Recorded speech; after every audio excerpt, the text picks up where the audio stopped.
The Indian city of Jamnagar is a money-making machine for Asia's richest man, Mukesh Ambani. His company Reliance has the world's biggest oil refinery complex here in the city, producing 1.5 million barrels of crude every day. Jamnagar is a district in Gujarat. It's a coastal town. If you go to the place, it's mostly a vast arid stretch of land, and that is where Ambani chose to build a massive complex, and it kind of just stands out in the landscape. Jamnagar is also where Ambani is making his newest bet, a $10 billion investment in green energy. His ambition is closely aligned with the Indian government's plan to reach net zero emissions by 2070 and expand its renewable energy to record capacities. But Ambani is not alone. India's second richest man, Gautam Adani, has committed $20 billion of investment over the next decade. The impact of two biggest business tycoons entering into renewable will create a lot of competition. It will bring in lots of investments. It will create plenty of jobs, and it will push Prime Minister's target of transiting into a greener energy by 2030. But India's massive dependencies on fossil fuels and plans to obtain more coal from abroad have some environmental advocates questioning the realism and sincerity of those green ambitions and those of its two biggest billionaires. With the power to drive India, one of the world's biggest greenhouse gas emitters, towards a green energy future, are these two billionaires ready to abandon their fossil fuel fortunes? These two conglomerates, the Reliance Group and the Adani Group, have set out an extremely ambitious roadmap for themselves ahead. Now, the real test of the pudding will be in the eating.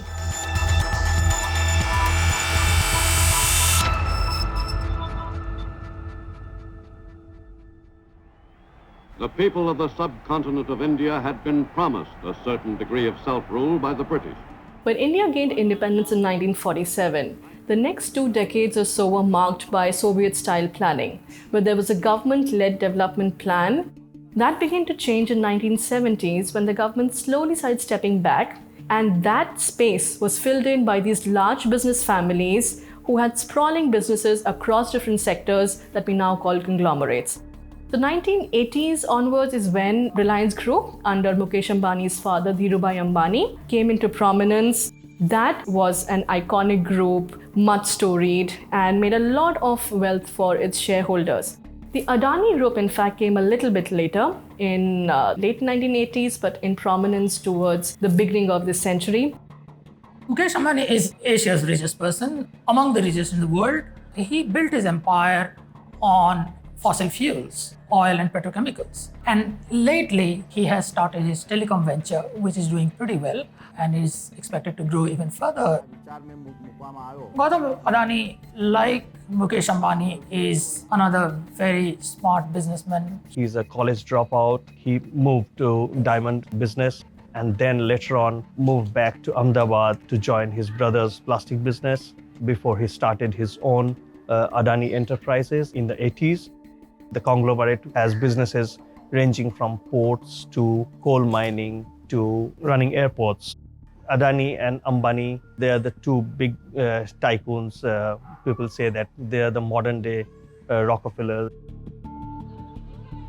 Today, as India's rich entrepreneurs like Ambani and Adani prosper, the country's inequality gap is widening. Research shows that India's richest 1% hold over 4 times the wealth of the poorest 70% of the country's population. So last couple of years of the pandemic, the stock market sprinted away, and that added a lot to the net worth of the billionaires at the top end, including these two tycoons, Ambani and Adani. There were millions who couldn't find jobs, who saw their salaries being cut. Some attribute the success of these billionaires to their relationship with the government. Ambani and Adani have aligned their business strategies with Prime Minister Narendra Modi's goals and made huge fortunes. Some critics have said that the relationship between the Adani Group and possibly the Reliance Group and the Modi administration is a bit too cozy. but that is something which every stakeholder involved in this has denied. So Adani, Ambani and Modi, all three of them hail from the western Indian state of Gujarat. Ambani, while he is now Mumbai-based, has a lot of assets like the world's biggest refinery, the twin complex of Jamnagar in Gujarat. And Adani still has their base in Gujarat, and they have power plants and ports and a lot of infrastructure.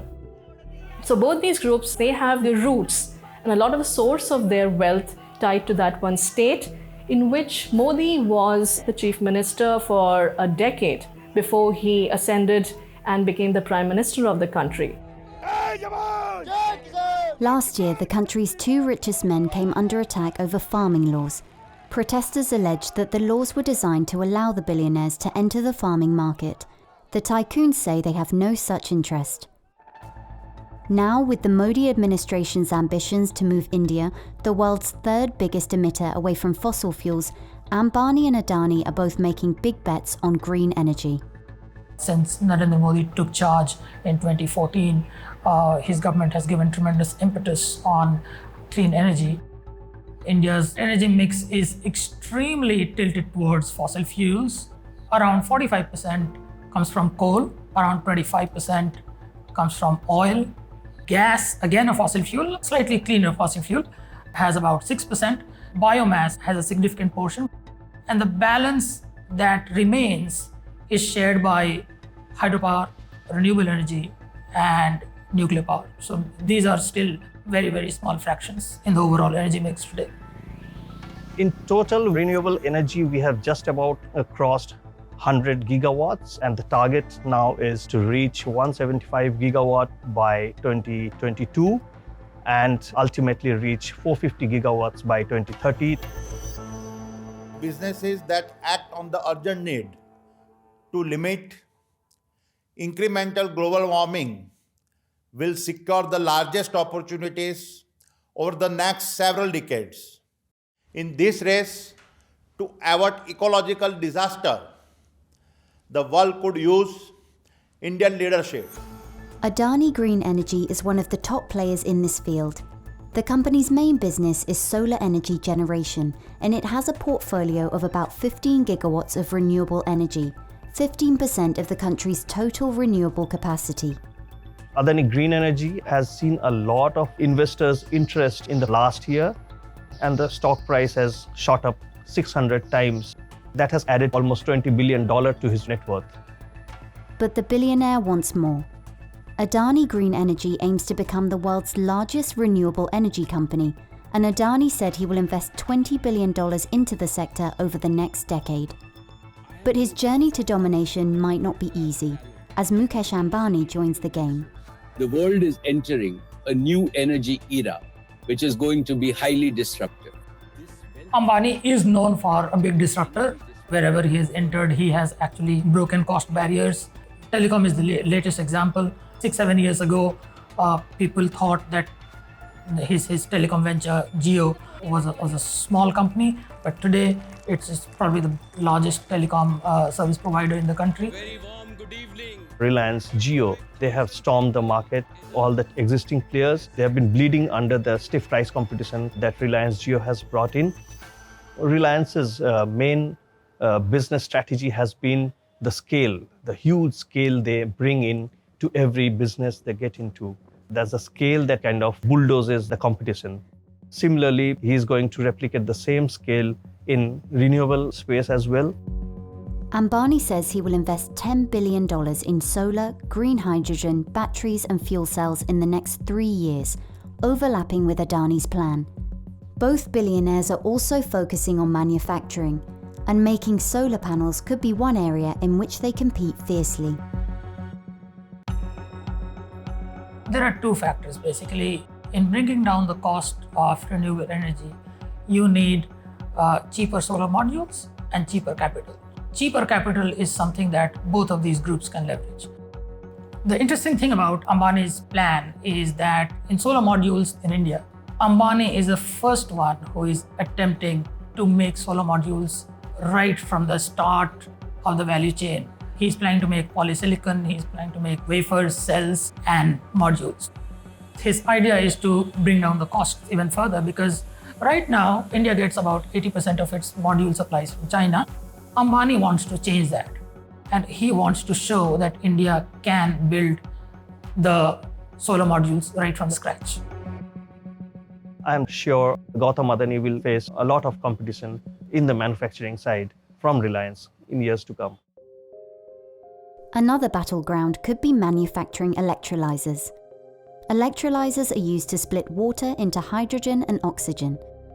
If the process uses electricity generated by renewable energy, the hydrogen produced is called green hydrogen. Hydrogen is still a very nascent renewable energy, and everyone is talking about getting into green hydrogen. No one in India, at least, have started producing green hydrogen so far, but that's going to be the ultimate fuel which everyone would love to have, a green hydrogen where cars, the tailpipes will only emit some little bit of distilled water. Mukesh Ambani has gone on record saying that he targets to produce green hydrogen at $1 per kg. The current rate is extremely costly all over the world. If Reliance can target $1 per kg of hydrogen, that's going to be a big game changer. Adani has plans to produce cheap hydrogen as well. We are strongly positioned to produce the world's least expensive hydrogen, which is expected to be an energy source, plus feedstock for various industries that we intend to play in. The good thing of this is that it is only going to help Indian renewable energy consumers. The government will be really pleased with this competition, because when these two large businessmen compete, the prospects are extremely bright for costs to come down even further. But finding space to carry out all of these ambitious projects is an imminent challenge.